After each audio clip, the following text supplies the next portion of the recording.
knife is the most important tool in the kitchen. If we don't have the right knife, we can't cut properly. And if we can't cut and dice, there's very little we can do. How many knives do we really need? Well, you know, I have probably a collection of 200 knives. You don't need that many. As a matter of fact, you need 5, 6 knives. You need very good knife. Good knife will last you a lifetime. The most important knife, the knife you're going to use the most often, is a chef's knife.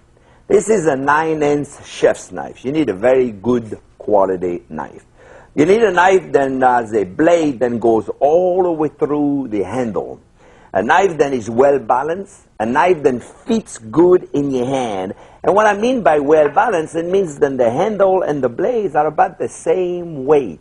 So it feels very well balanced in your hand, and you don't have to doing any balancing that. It balances itself.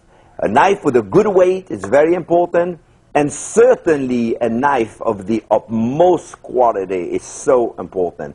A chef's knife comes in 8-inch. They come 7, 8, 9, 10, 11, 12. My favorite size is a 9-inch. I love them. Anything between 8 and 10 inch is good. Well, between 8 and 10, that's 9. Perfect chef's knife right here. So we need a chef's knife.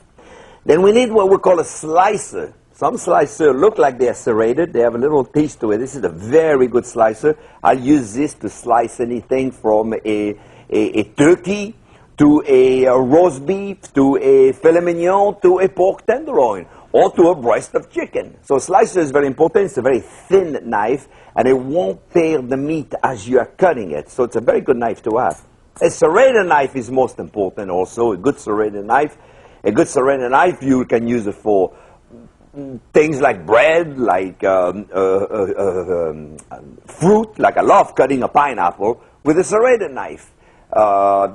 Certainly for bread. But you must have a good serrated knife.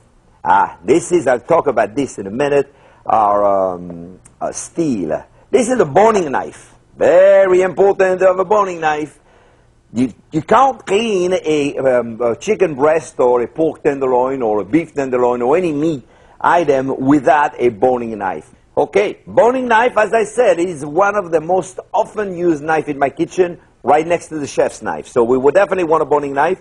Paring knife, I like a short paring knife. I think they're a lot easier to handle than a big one. Like they come 4 inches, 5 inches. I don't like them too big. I like a small paring knife and a good one. By the way, paring knife, you gotta have 2 of them. One you open up the boxes with, the envelope with, and one you keep for the fruits and the vegetables and everything you need to work with. Don't be opening no boxes with this. And most important tool, after all, I mean, I know every time I say the most important, but I'm only picking 5 knives here, is to have a good steel. What is the steel do? Will a steel sharpen the knife? No, it will not. Steel is not made to sharpen a knife. It's made to keep a knife sharp. That's what's important. You see, if you were to look at a knife, I don't want to go too technical about it, but I want you to understand it.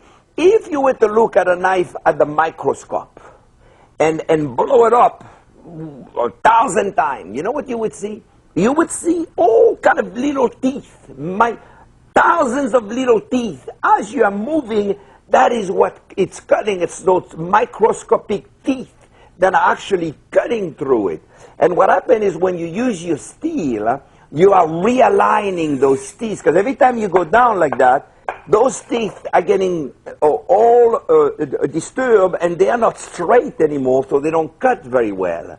And what happens is this steel here has hundreds of little grooves, and when you take your knife through it, you hold it at a 20-degree angle from what we call the heel to the tip of the knife. This is the heel, this is the tip, and you hold it at a 20-degree angle on both sides like this.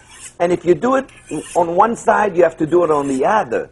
And if you do this about 3-4 times, every time you cut, this will realign the teeth and making it very sharp again. Now, if your knife is dull, you can do this all day long. It's not going to realign anything because there's no more teeth. So then you need to sharpen it.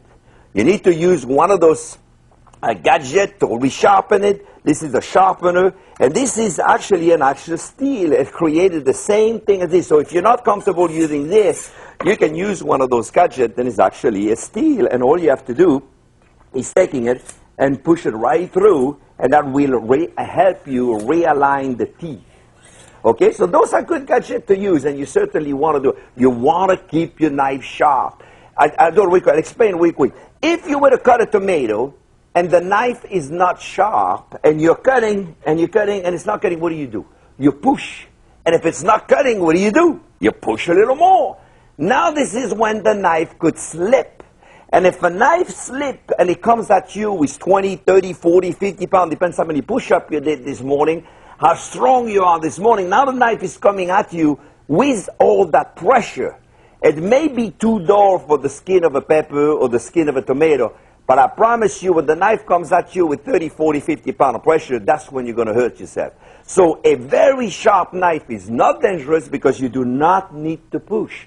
And as long as you keep your finger out of the way, you'll be fine. So remember, every time you cut, 10 times, you want to take the knife and put it on the steel.